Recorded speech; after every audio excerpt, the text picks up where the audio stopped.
कि एक बार समस्त देवता दैत्यों पर विजय प्राप्त करके विजयोत्सव मना रहे थे। अप्सराएं नृत्य कर रही थी, गंधर्वगण गान कर रहे थे, देवता उन्मत्त हो रहे थे। तो श्री भगवान ने देखा कि विजयश्री की उन्मत्तता से युक्त है, इनको ये पता नहीं कि विजयश्री कहां से प्राप्त होती है। अचानक सभा के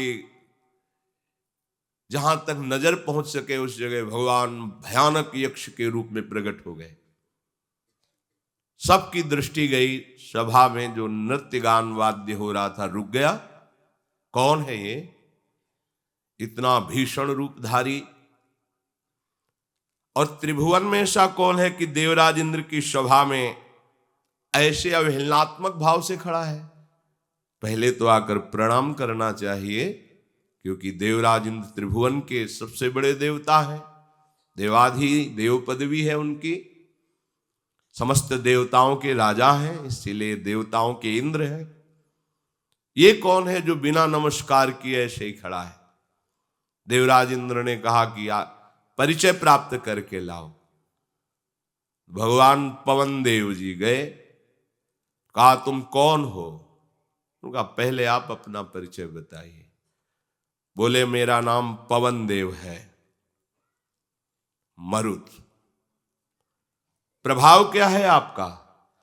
हम चाहें तो पूरे त्रिभुवन को एक क्षण में नष्ट कर सकते हैं। प्राणवायु के रूप में हमारा ही बल है और पूरे त्रिभुवन को एक सूखे तिनके की तरह उड़ाकर नष्ट कर सकता हूं।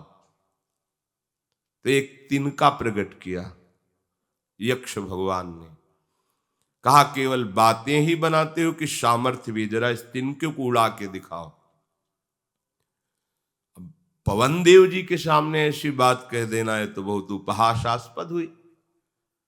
पवन देव ने सामर्थ्य, पूरी सामर्थ्य लगा के देखो, पूरी सामर्थ्य लगाई, तिनका हिला भी नहीं।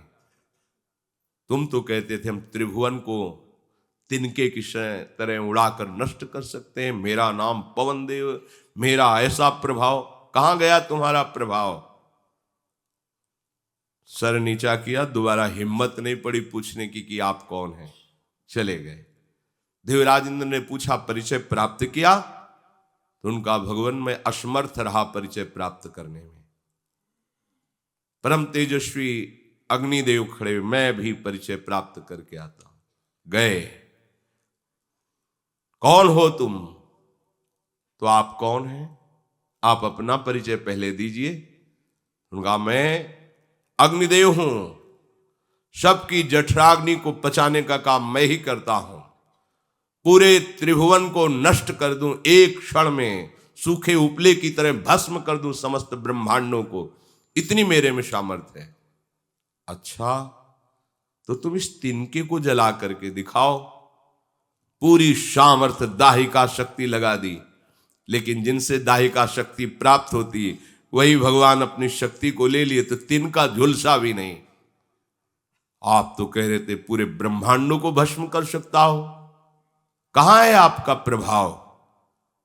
उनकी भी प्रश्न करने की हिम्मत नहीं कि दोबारा पूछ सके आप कौन हैं। चले गए। देवराज इंद्र ने पूछा जाना कौन? तो उनका प्रभु मैं असमर्थ रहा उनका परिचय जानने में। देवराज इंद्र खड़े हुए तो अंतर्ध्यान हो गए यक्ष भगवान। वहां देवी अंबा प्रकट हुई जो बुद्धि स्वरूपा है।